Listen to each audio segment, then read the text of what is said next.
Just a heads up for listeners with sensitive ears. Today's episode includes a curse word that we are leaving unbleeped.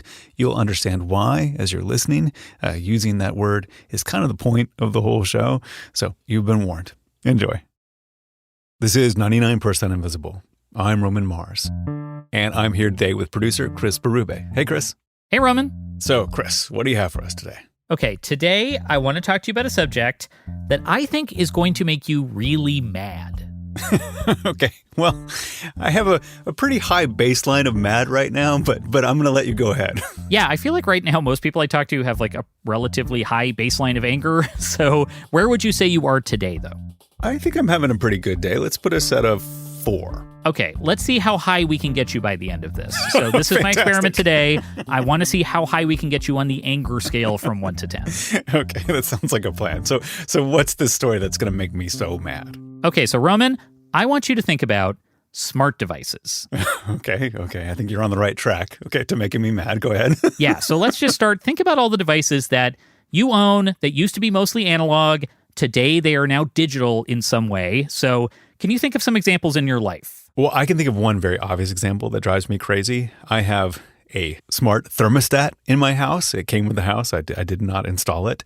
And I live in the Bay Area, so I don't need heat a lot. But every time I need to turn it on, which is like a few times a year, the smart thermostat is like disconnected from the heater. And for some reason, unknown reason, I cannot make sense of it. And all I want is just an old-fashioned brass, round Honeywell thermostat, old-fashioned analog thermostat that I can just turn on and set it to a temperature and turn it off when I don't need it, instead of this other thing that drives me absolutely crazy. So, Roman, this is a pretty common complaint, what you're saying, right? We all have these devices that have some kind of a smart component. They're supposed to make things convenient in our lives, but in fact, they are making things really frustrating. Like, why does my fridge need to be smart and talk to me, right? Yeah. Today, though, we're going to talk about how this phenomenon, it can be more than just annoying for a lot of people. Because there are times when the digitization of pretty much everything is actively making people's lives worse. And so, to demonstrate this point, I want to talk to you about the design of tractors. Okay, well, I mean, you strike me as a city kid, Chris, so, like, what do you know about tractors? Very little, if I'm being honest. I know there is a company called John Deere that makes tractors, and they have green hats. Mm-hmm. I assume there was probably a guy named John Deere at some point in the past. You would assume? Mm-hmm. Not too much else, but I learned quite a bit for this story. So there's one thing that's been vexing farmers that really surprised me, and that is the software in their tractors. So, like a lot of things, modern tractors are now run by a computer operating system, and one of the farmers who's not happy with the software in his tractor is a guy I spoke to for this story, a farmer in Missouri named Jared Wilson. On my lineage, I'm at least a 7th generation farmer on my father's side, so we've been doing this for a while. So Jared runs a family farm. You know, he's deep in the trenches of this world, and he told me something I did not really know about farming equipment. Tractors, harvesters, spraying machines, all of these vehicles that are critical to farming today, for the most part, they are run by computers. In the 90s, we didn't have a lot of electronic control units on these machines. Mechanical fuel pumps, everything was mechanical. So you touch something and it has linkage and it's controlling something mechanical. And now in these machines, when you touch something, everything is electric over some system, electric over hydraulic, if you will, electric over engine controls. And that means that there's software that you're dealing with. I am sure if you're a farmer, this is all incredibly obvious stuff, but, this was a surprise to me. Like, it's the same thing with a lot of cars now, where functions that used to be mechanical, they are now all run by an operating system. And my car, gives me a driving score, for example, which is very, very annoying. But for the most part, Jared told me this digitization of the tractor, it's a really positive thing. Like, in lots of ways, these controls make his job a lot easier.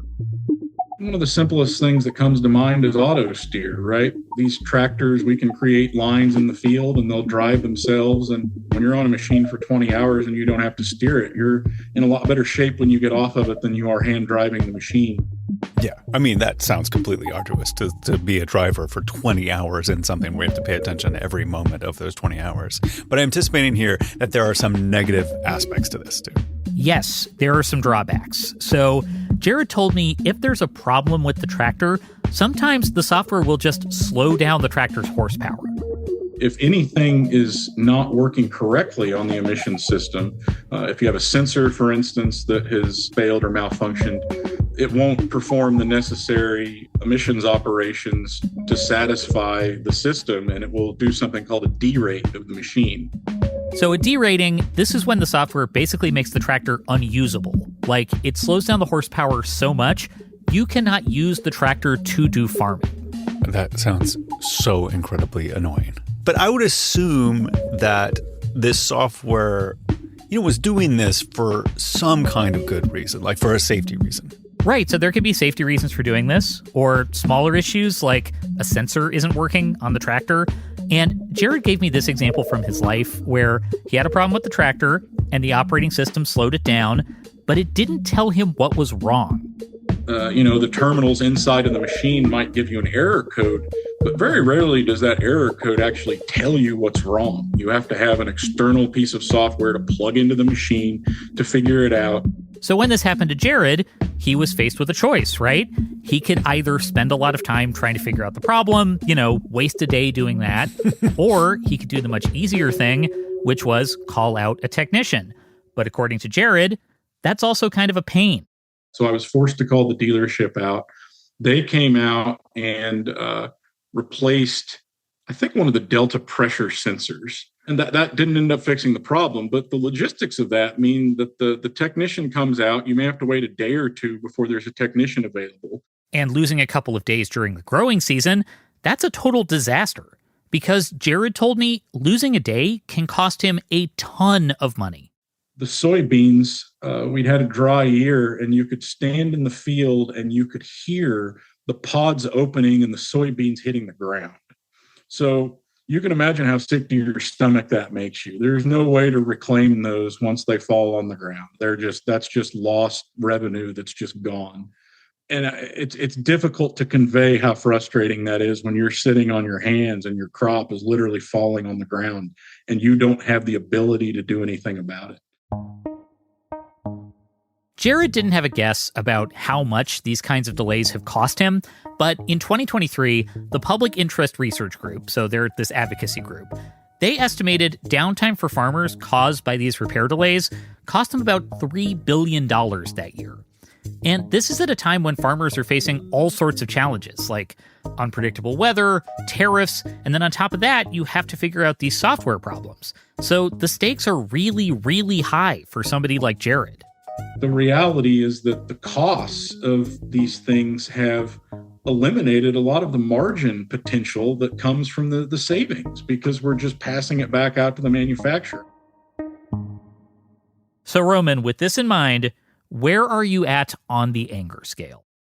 Now I'm a 6. This is sounding more and more like the plight of every modern consumer or user of modern devices. Like, it's really, really infuriating. Yeah, like if you own a car, if you own a cell phone, if you own a printer, right? Yeah. You kind of had the same problems. And frankly, the software is making all of these things, if you will pardon my language, shittier for us as consumers. Because basically with the software, often you cannot fix them unless you go back to the manufacturer. And I started getting interested in this whole subject because of one of my favorite writers. Hi, I'm Cory Doctorow. I'm a novelist, an activist, and a journalist. So listeners of this show may be aware of Cory's work. He's a sci-fi writer. And hey, here is a fun fact about Cory Doctorow. We can reveal perhaps that you and I are, like all the best Americans, Canadian.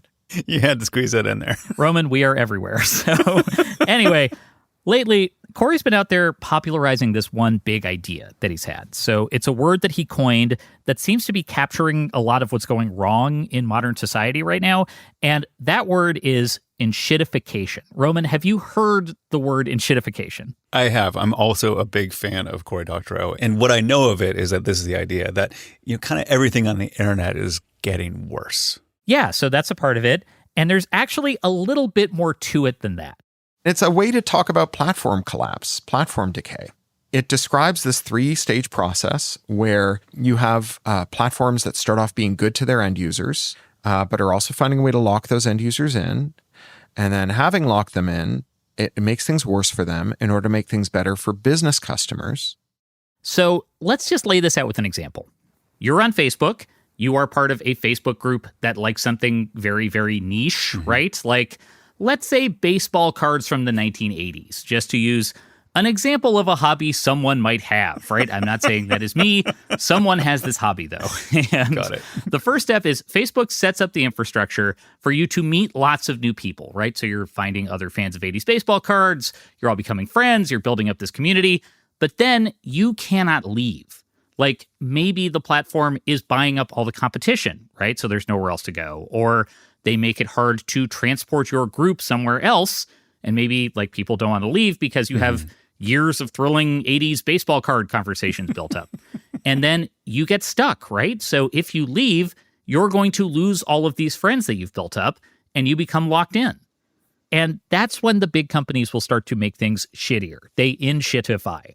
And instead of serving the users, they will serve businesses, right? They'll make things worse for you. They will sell your private data. They will let the platform become filled with these kind of spammy, annoying ads that you can't get rid of.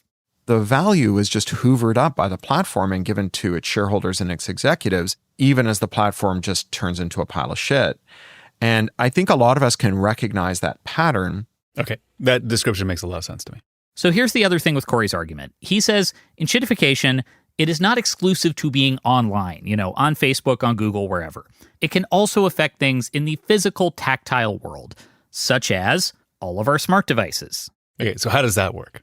Well, Corey says this same principle applies to basically all of our smart devices, right? Including our cars, our smart fridges, our tractors, stuff that just wasn't previously digital. William Gibson, the science fiction writer who coined the term cyberspace, he's quite a prophet. And in one of his books, he has this line, cyberspace is everting, so turning inside out. And what he means is that, like, reality is being infected with digital stuff. And digitization is becoming a feature of things that weren't digital before. Everything's just becoming a computer in a fancy case. Let's just talk about how many of our devices today rely on computers and rely on the internet. So how many smart devices would you estimate you have in your home right now? 20? Possibly? That's pretty average, if that's right. So according to this survey I found from 2023, the average American household has about 21 connected devices. So that means devices that are connected to the internet. Wow.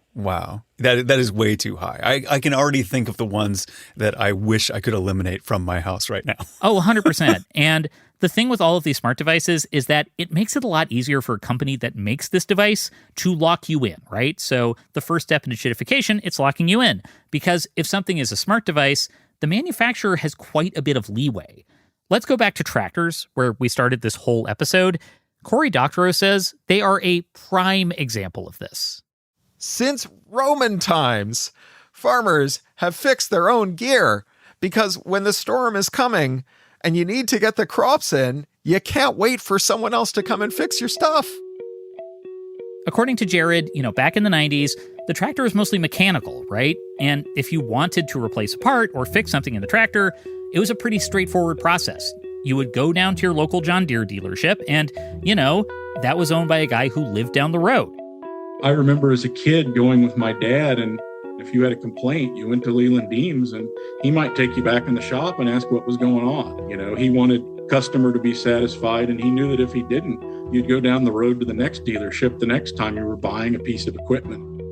Say you have a problem with a wire or you need a replacement part, you go to Leland Deems, right? And if you're not happy with Leland Deems, you could go to another dealership, or maybe you go to an independent repair person who's somewhere down the road, right?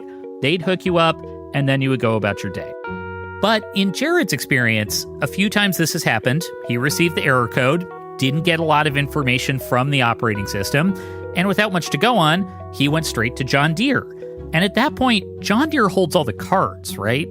Because to restart the tractor, Jared needed a technician who knows how to access the tractor's computer. And then at that point, he had to pay that person to come and check it out. The farmers still mostly fix their tractors. They get the part, they put it in, and so on. So they're farmers. They know how to fix their stuff. But it doesn't work. It doesn't work until you get a service call and pay $200 for someone to show up and type the unlock code into your tractor's keyboard. As a farmer, it's not as easy as you go to the repair shop down the road and they fix something for you. Because usually independent repair places, they don't have the tools that John Deere corporate has. Because John Deere is not making that stuff available unless the repair person is paying a big fee. My independent mechanic, I called him up and he said he didn't have the tools to do that because they cost $6,000.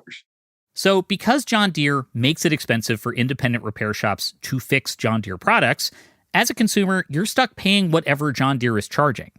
And this is a big way you get locked in. It's replacement parts. So if Jared buys a replacement part, he probably needs to buy it from John Deere because he doesn't have a lot of options for where else you can buy the thing. I'm getting very angry, Chris. This is very upsetting to me. Keep some room, okay? Keep some room. We need a ceiling that we can achieve later on in the episode. You're going to get there. So, Roman, in the past, farmers could actually buy a generic replacement part, right? Like a part that was built by somebody who isn't John Deere. But today, with the software, John Deere does this trick called parts pairing. So if you want to replace a drill, something like that, certain parts are not going to work unless they are compatible with John Deere software. So that's parts pairing. And this is related to this really important concept called interoperability. I've definitely heard that term before. So, but what does it actually mean here? Basically, interoperability is whether two things can work together, right? So if you have shoes and shoelaces, if the laces are the right size, they fit inside the shoe, those two things are interoperable. And in a digital context, two things are interoperable if they can talk to each other. And parts pairing makes that difficult because with tractors, you can buy some generic part that is cheaper than what John Deere is selling, but it won't necessarily work because John Deere software might lock it out. So these two things are not interoperable. And tractors are kind of the tip of the iceberg here because this kind of thing can happen with all of our smart devices. And Corey brought up this example to me, which is printers. Your printer company says, we don't like it when you use third-party ink. And so we're going to block third-party ink installation. Once we do that, we're going to charge you more for the ink that comes from HP or Epson or whatever. It's not that your printer can't run that program. It's that your printer has been designed to reject that program, to say no. Ink's now $10,000 a gallon. It's the most expensive fluid you can buy as a civilian without a special license. It costs more to print your grocery list than it would if you printed it with the semen of a Kentucky Derby winning stallion. This is why I like Corey. He paints some word pictures. He puts a little mustard on the fastball. And by the way, I looked this up. This is a bit of an exaggeration. Like the Kentucky Derby winning semen is very expensive. It's worth a lot of money, but printer ink's expensive too, right? It costs like thousands of dollars a gallon, which is so much money. I mean, shitty is the right word for it. I mean, it's awful. Yeah, it's really shitty. And it's also a big problem with powered wheelchairs. You have smart fridges, you have ventilators. One more example is about the device you are probably listening to this on right now. So let's say you have an iPhone. I'm sure you've experienced some version of this as someone who owns an iPhone. Okay. If you need to repair an iPhone, there's lots of cases where you cannot get a third-party replacement part. Like those will just not be interoperable with an Apple device. So Apple urges you to buy an Apple replacement part and then go to the Apple store or go to an Apple authorized repair person. Tim Cook in 2019 wrote a letter to his investors at the start of the year where he said our biggest risk is that our customers repair phones instead of buying new ones, that they like their phones. They work fine. And so when they break, they don't just get a new one. Apple uniquely among manufacturers, when you trade a phone in, sends it to be shredded so that the parts can't be harvested to be used in a repair. So to recap, this is the enshittification of things, right? You buy something that has software in it. The software makes it hard to get the thing repaired by some third party. You have to go to the manufacturer and they will jack up the price, right? And perhaps they don't let you use third-party parts, so they're just profiting off people because we're stuck, right? We have this stuckness going on, so this is a vicious cycle. So Roman, now that I have gone through the problem of enshittification with you, where would you say your anger level is at as of now? I mean, let's go for a 9. I'm a 9. Like I'm ready to just like go to the next room, yank that smart thermostat out of my wall, and just put in an old-fashioned Honeywell analog dial. Roman, I feel your pain, and I have some good news. We are going to bring your anger level down a little bit, hopefully, because there are people who are trying to make things better. There are people fighting back and trying to outlaw this form of enshittification. Excellent. Okay, let's talk about that after the break.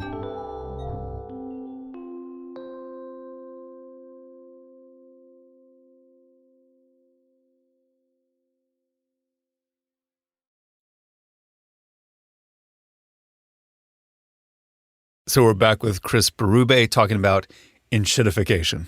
Yes, Roman. So let's talk about some of the people who are trying to fight back against, these big companies who are locking you in, trying to profit off your bad experiences, right? And there are a couple of ways people are fighting this.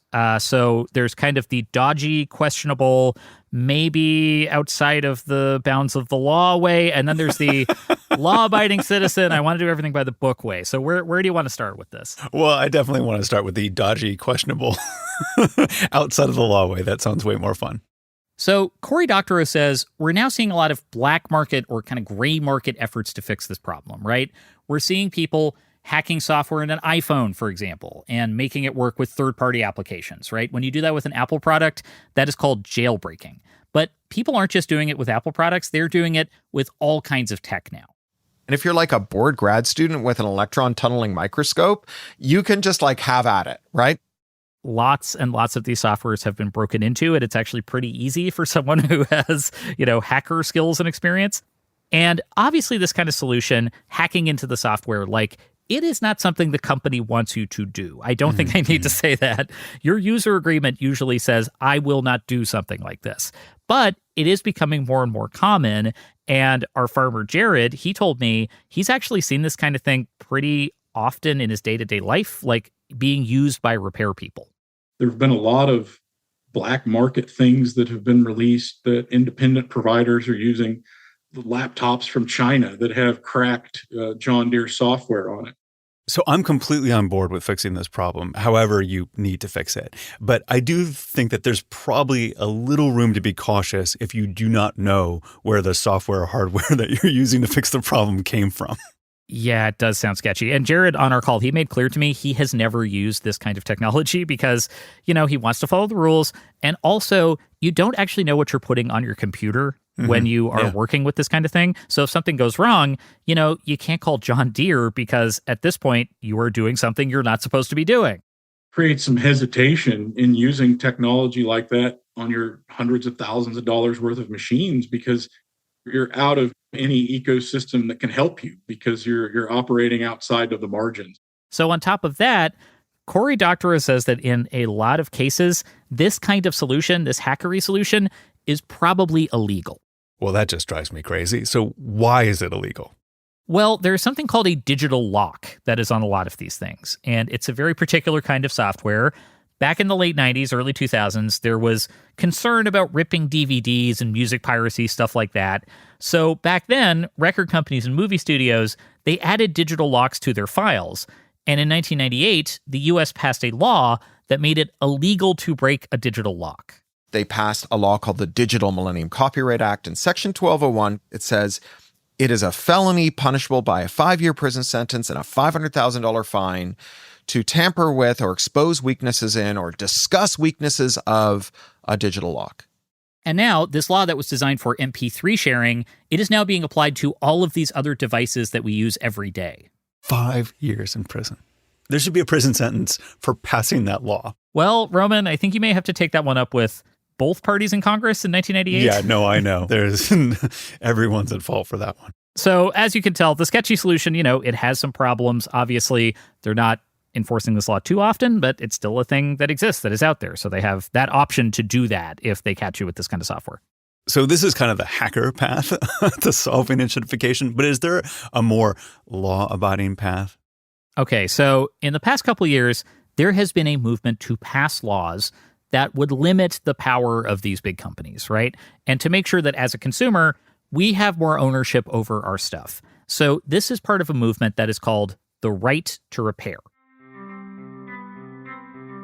So the right to repair movement, it basically says everybody should have the right to fix their own stuff. Yeah, it's right there in the name. It is in the name. Good name. It's a good name. It's very descriptive.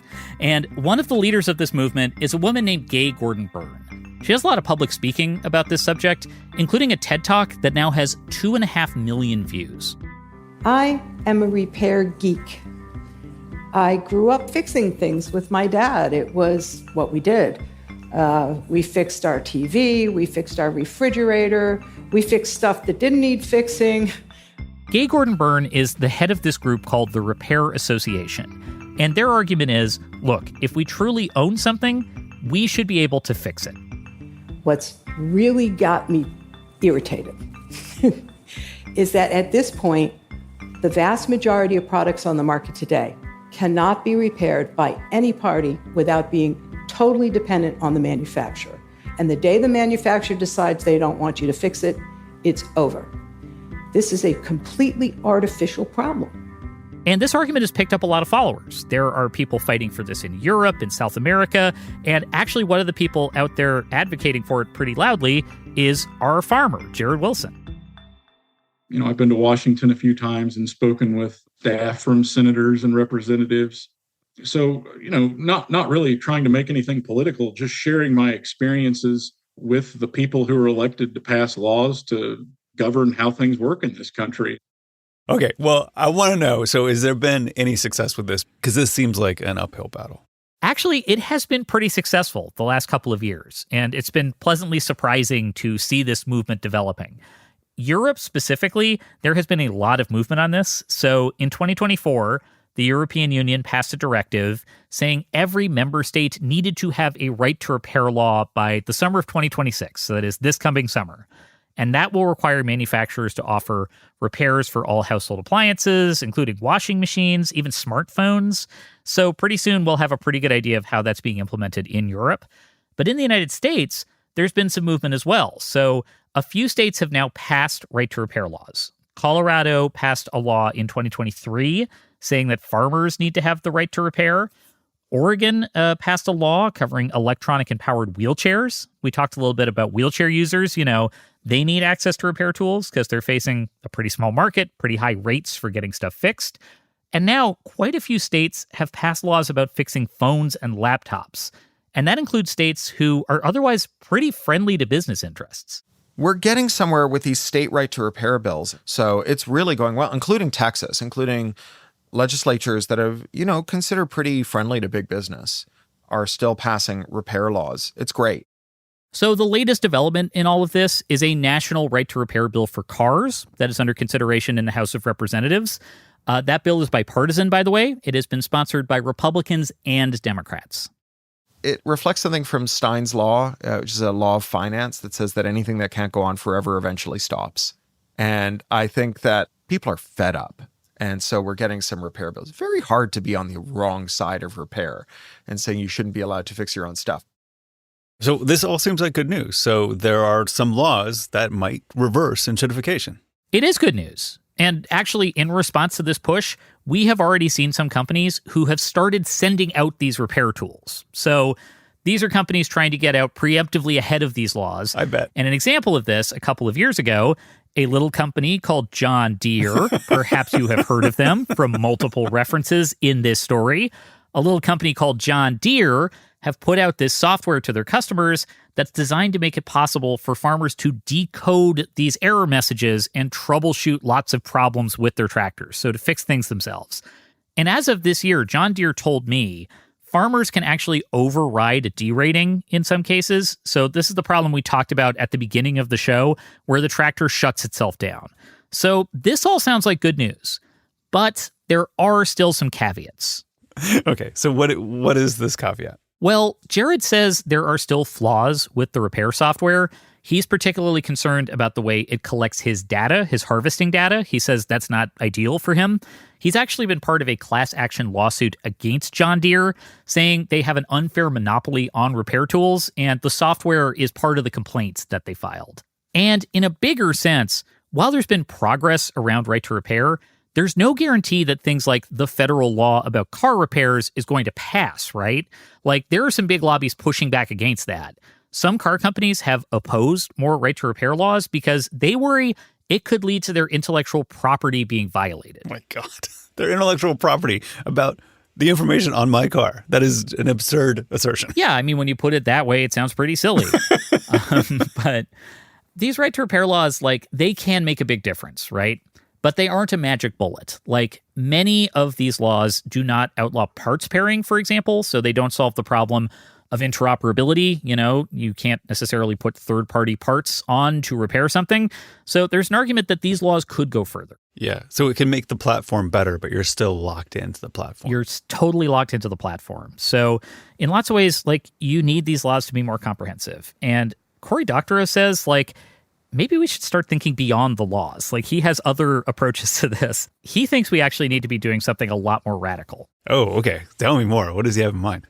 One thing Cory is pushing for is countries outside the United States to basically break the digital locks, right? To allow third-party manufacturers to make replacement parts, things like that. So Canada and Mexico are in a trade war with the US right now. And Cory says, look, what if those countries made generic replacement parts that go around the locks and then export those generic parts all over the world? We could do the same for tractors and tractor parts and cars and car parts. We have all the car part factories in Ontario, right? If we can't ship those across the border anymore, we can just make generic car parts in Ontario, sell them all over the world, along with the software to turn off the car part checking tool in the cars. We could have third-party ink manufacturing. And you know what? If we don't do it, someone else is going to do it. It is a very Cory Doctorow thing to turn Canada into a lawless land of jailbreaking. But I do love it. I don't see it ever really happening in that way, but I do love it. Yeah, that can feel like a long shot, right? But we do have to think about different ways to fix this problem. I totally agree. Roman, there's so much going on in the world right now, but this issue feels pretty urgent to me. Because if we don't act, if we don't do something about these kind of everyday frustrations, this general shittiness of things, but also this big cost for lots of people, it's just going to get worse. And on a much simpler level, Roman, I would like to live in a world where somebody like Jared can just fix his tractor. It doesn't benefit us, the citizen, to have stuff that we buy that we can't fix when it breaks. It's not good economically. It's not good environmentally. Allowing these companies to stymie competition is not in our best interest. And I really hope that people can take that to heart. Well, amen to that. Thank you, Chris. Even in my incandescent anger, I'm having fun with this story. I appreciate it. Oh, good. Okay, so this was infuriating, but also entertaining. That's what I was going for today. So. Exactly, like good punk rock. Hey, that's the first time I've ever been compared to good punk rock, so thank you for that.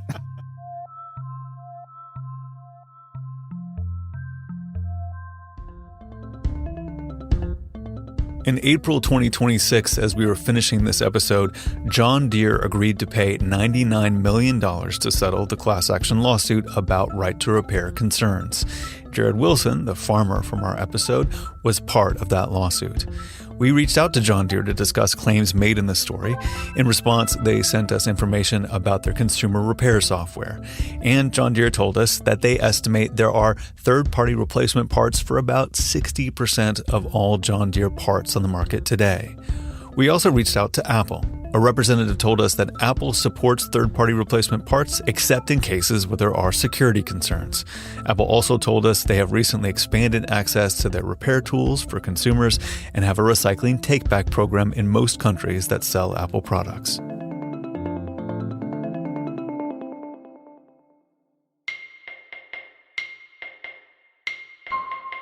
"99% Invisible" was produced this week by Chris Berube, edited by Emmett Fitzgerald, fact-checking by Graham Haysha, mixed by Martin Gonzalez, music by Swan Rial and George Langford. Cory Doctorow's latest book is called Enshittification: Why Everything Suddenly Got Worse and What to Do About It. It is super fun and infuriating, but mostly fun. You can find it wherever you buy books. Special thanks this week to Nathan Proctor at the PIRG. Kathy Tu is our executive producer. Delaney Hall is the senior editor. Kurt Kolstedt is the digital director. The rest of the team includes Jason DeLeon, Christopher Johnson, Vivian Leigh, Lashma Dawn, Jacob Medina Gleason, Kelly Prime, Joe Rosenberg, Talon and Rain Stradley, and me, Roman Mars. The 99% Invisible logo was created by Stephen Lawrence. We are part of the SiriusXM podcast family, now headquartered 6 blocks north in the Pandora building in beautiful Uptown, Oakland, California.